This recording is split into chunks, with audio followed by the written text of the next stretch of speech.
Hello and welcome to another one of my videos. In today's video I'm going to be going through some purchases I made. So these come from a couple of sources. I had a lot of people message me, as you know, saying I want to sell. Some people were okay with the prices I offered. Other people were like, I want slightly more. There was another gentleman who I'll probably message in a week or so about the business opportunity he has. Now let's kind of get into what I ordered. So there was a gentleman who he sold me he sold me a 2.5 peso, and then he's like, I've got some odd bits of silver I want to sell. And my response was, okay, here's what I pay. And he's like, well, actually there's some slightly better stuff in it, would you come higher? And I didn't realize he had a Chiwu. So these are probably 30 to 35 pound coins, depending on how quick I want to move it. 2021 Brit, like these tend to hold a slight premium over Brits. I think it's due to the design more than anything. Is it worth more than another Bullion Brit? Well, at the moment, yeah, but will that hold over the long run? Well, time will tell. I don't know. I'd like to think so. I've been selling these for the same price as a normal Brit. However, I could probably squeeze an extra £1 out of it. Now, I tested all of these and there was a bit of a conundrum. So this coin here, in the end, we agreed for me to send it back. It failed the ping test, like completely. It's just the ring is non-existent. You compare that to, I hope the mic can pick it up. That's another coin. Even the bar, if you flip it on the side, silver has a sweet ring to it. This coin here just doesn't have any ring to it, and it's magnetic. Like if you put it on a silver slide, it just gets stuck.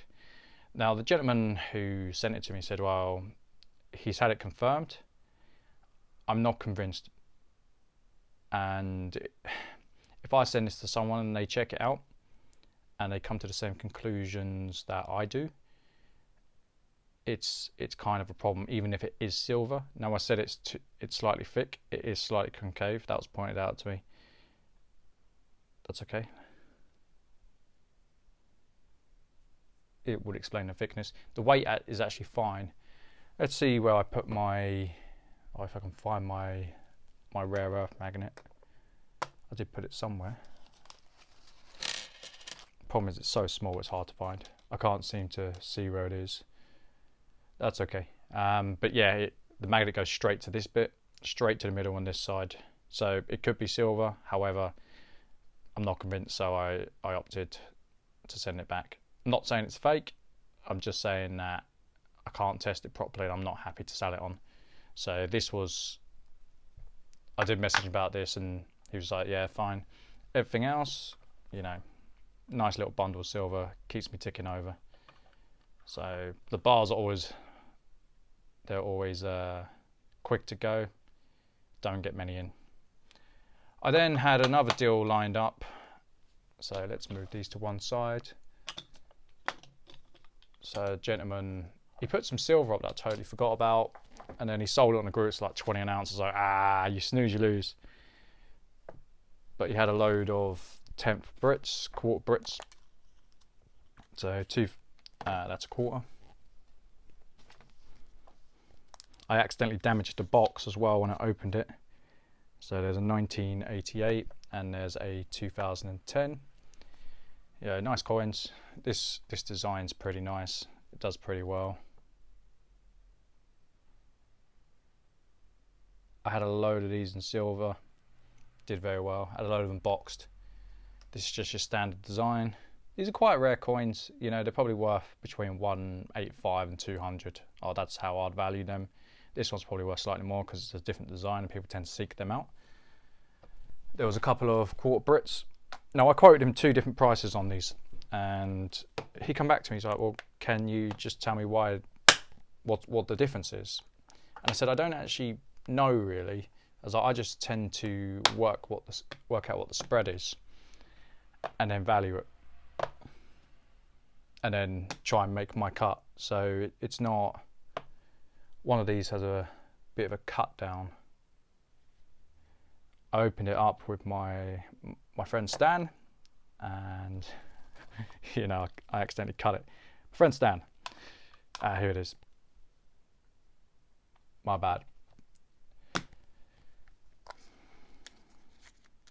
So yeah, this is a 2003. Nice coin this. I've had this in the 4-coin set. Very, very nice. I actually sold that to a gentleman who I said to him, I want, if you come to sell it, I want first dibs on a year with an option to pay 100 more than I sold it to you for. He didn't honour that and he sold it to someone else. I wasn't happy about it. We haven't done business since. Either way, but he hasn't wanted to purchase anything from me, and I was just like, I'm actually okay with that because you rubbed me up the wrong way. You got to be a person of your word in this game, and I feel he let me down. So yeah, I priced this one less than I priced this one. My response to the gentleman who sold it was, I don't know the exact reason, however, the Royal Mint did get very price happy towards the last 5 years, and I think it's where the secondary market has been like, no, we're not selling it for a big loss, which is understandable. This is a nice coin. Very, very nice coin. This is one of the best designs in my mind. I paid him an extra £40 on this over this one.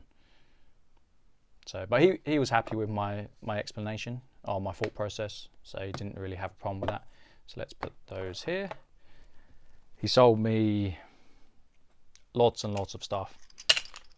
Half sovereigns at spot. So 4 of them, including one of these, this is worth slightly more. Probably an extra £10 in that. I didn't realise what it was, to be honest. I got a 20th Panda. It's got some copper spotting on the fist. I offered him lower than I would have offered other years. I just said to him, like, it's nice that it's OMP. This year is actually very common in OMP. Again, I'm not entirely sure the reason why that is, but this one does crop up fairly often. I've probably had 5 or 6 of these. I don't remember selling this to him. I might have done, but I don't remember. Nope, shouldn't have done that. It's okay, it's only a bullion coin. But he sold me a Pavlevi, or Pavlevi. This is Iranian. He quoted me a different number on it, and it was, I can't tell you what he said because it involves some swear words, but he wrote it down pretty much, I don't know what this is, and he gave me a number, and the number was wrong, and I was like, hang on, the number can't be wrong because I sold this to you. Can you just check the weight? He weighed it with the capsule on, and I was like, okay. But I'm happy to get stuff like this in. A lot of people won't touch this. They don't really have the knowledge or the expertise to price it. I thought I did well on this, like in terms of price. He was happy with it. I got a 2.5 Indian head dollar. I paid him £200 for this, even in AU clean details. It's 225 to 235 coin all day. If this was graded, I'd probably ask £300 for it. If it's graded with a non-details slab, I'm not going to break it out. I think it's a nice specimen. You know, it's not a bad example. Indian heads do well. For whatever reason, the 2.5, well, even the 5s, they're going for big money these days. Anything Indian head goes for more money. He sold me a couple of crooks, temps, baby crooks.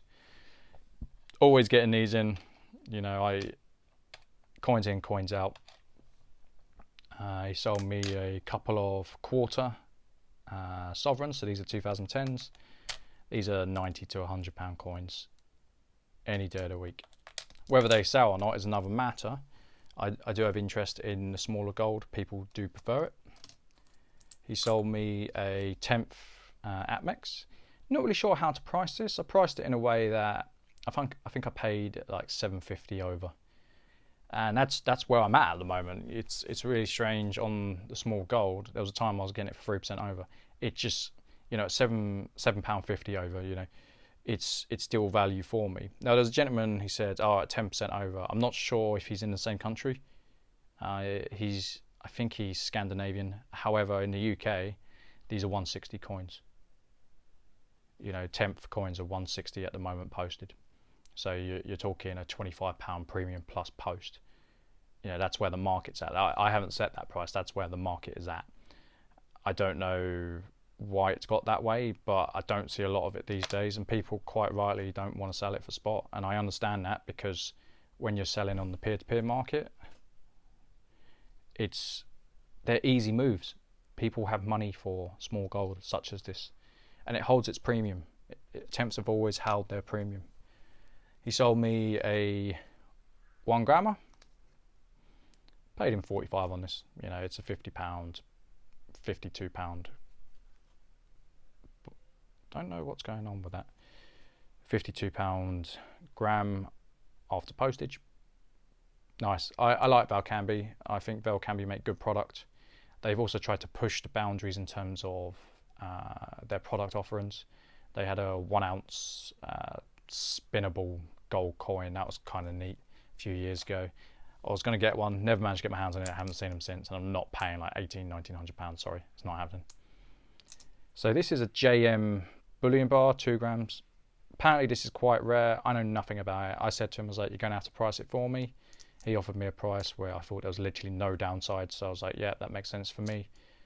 Apparently the uglier they are, the rarer they are according to him. I'm going to take his word. I've never had JM in terms of gold.